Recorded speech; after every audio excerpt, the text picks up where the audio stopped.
Esta historia empieza en la región de Wuhan. Ahí unos chinos se comieron un murciélago del pecado original. Y de pronto, la pestemia existió. Y tú dirás, pues sí, pinches chinos, ¿por qué andan comiendo esas cosas? En China, llevaban siglos comiendo ratas con alas.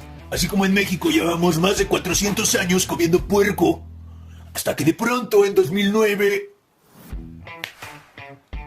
De verdad, nunca se les hizo sospechoso todo ese relato de los murciélagos y los puercos y esas... Pues se pone peor. Y de eso trata el documental, hecho por un tal D. Apenas salió a principios de este año y pues fue censurado. Pero yo te lo voy a reseñar, tratando de librarme de la censura, obviamente. En la primera parte nos explican cómo las pruebas RCP, REPC y...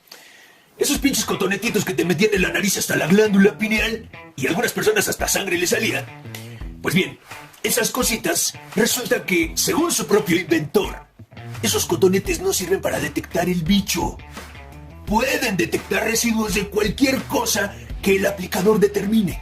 En otras palabras, una vez que te sacan el cotonete de la nariz, a posteriori, no van a decir, oh, sí, efectivamente, usted tiene aquí el bicho del corona. Sino que desde antes determinan qué residuos de tu mucosa deberían ser tomados como positivo para poder decir, sí, efectivamente, usted tiene el bicho. No me siento mal. ¿Cómo voy a tener algo que no me hace daño? No me siento mal, no tengo síntomas, estoy fresco como una lechuga.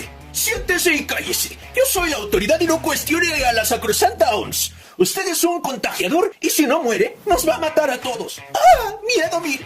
Nunca debes olvidar que los organismos supranacionales como la UNO, los Humanos Derechos, la UFINED, la EO, la MOS o la Thanos, no son públicos, no son electos democráticamente, aún con lo mucho que deja que desear la democracia. Mucho menos son ángeles guardianes bienhechores, no son inteligencias artificiales imparciales, son personas falibles, financiadas con capital privado. Y así, después de estas pruebas con los cotonetes, surgió el miedo y la culpa. Un estado de emergencia planetaria en la que veías en los medios que cientos de miles de personas estaban siendo interrumpidos de sus vidas por un bichito. Pero a tu alrededor la mayoría estaba sano o no tenía síntomas diferentes a un simple catarro. Pero el mal uso de las PCR no fue la única técnica para inflar la cantidad de afectados. Haz memoria. Pregúntate, ¿alguien a tu alrededor ingresó al hospital por un padecimiento distinto al bicho, pero extrañamente feneció a causa del bicho? ¿O alguien conocido o el hermano de un amigo? Porque eso les decían a los familiares sin siquiera presentar una autopsia que corroborara que era el bicho quien los había mandado al otro mundo. Y lo más mierda e inhumano es que ni siquiera les entregaban los cuerpos a los familiares.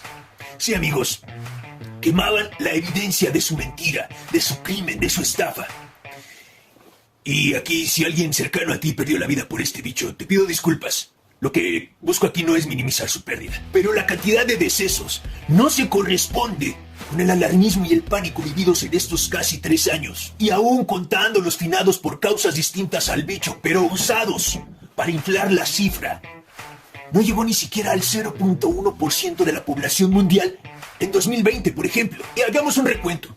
Si había más asintomáticos que contagiados reales, y si no había tantos muertos, entonces, ¿por qué rayos decretar una pestemia?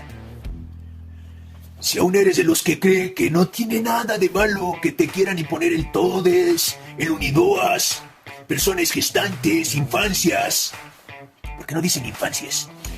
Y todo ese neolenguaje orwelliano, que ingenuamente crees que son solo palabras. Te tengo 2 de los mejores ejemplos de cómo la gente de la MOS nos hizo un asalto semántico lingüístico. Alteraron el concepto de 2 palabras fundamentales en esta guerra. Y más adelante te diré por qué le llamamos guerra. Primer concepto, la pestemia. La pestemia dejó de aludir a un aumento de contagios o a la letalidad de un bicho y se justificó su uso por la simple presencia de unos cuantos, mínima, en varios países.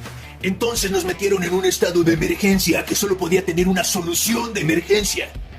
Lo que nos lleva al segundo concepto modificado por la MOS. Algo que se parece a vaca, decimos que tiene una apariencia aguijona, claro que sí.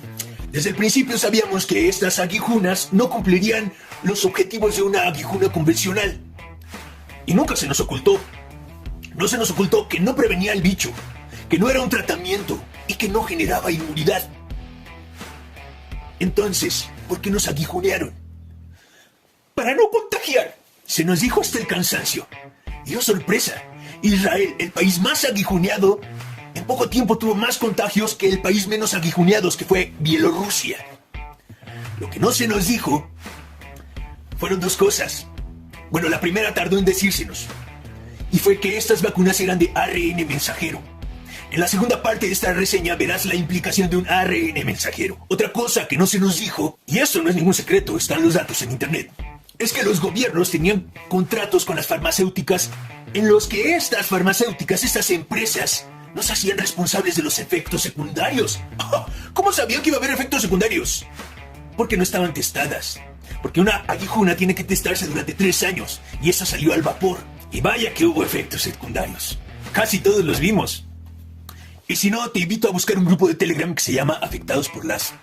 esas. Pero nos desentendimos de esos efectos porque en los medios no se les daba importancia o salían con cada explicación de lo más imbécil. Seguramente por una simple adhesión provocada por la grasa, presión u otros factores en los que ya trabaja la ciencia. Un fenómeno que seguramente nos ha pasado desde antes. El científico japonés Kiyoshi Nagakawa logró desarrollar la teoría del síndrome de deficiencia de campos magnéticos, una afección que produce en las personas diversos síntomas ocasionados por pasar gran parte de su tiempo cerca en equipos, tendidos eléctricos o dentro de edificaciones hechas con enredos que funcionan como una bobina gigante, cargados de alguna manera y cargando así nuestro cuerpo y ocasionando síntomas de tensión relacionados que son tratados también con magnetismo.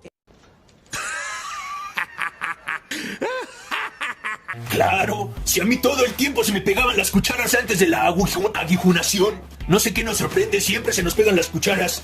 Estés o no estés aguijuneado, qué casualidad, ¿no? Quiero una persona que me demuestre que ya se le pegaba el celular al brazo antes de la aguijunación.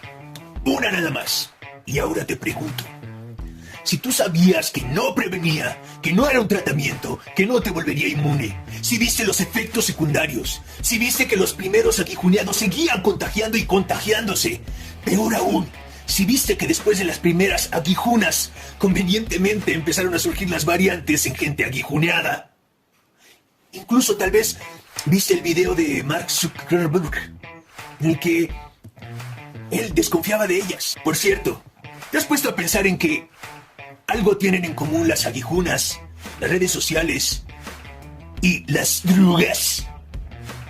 Es que sus propios productores no las consumen. Bueno, después de saber todo esto, ¿para qué chinrayos te aguijuneaste?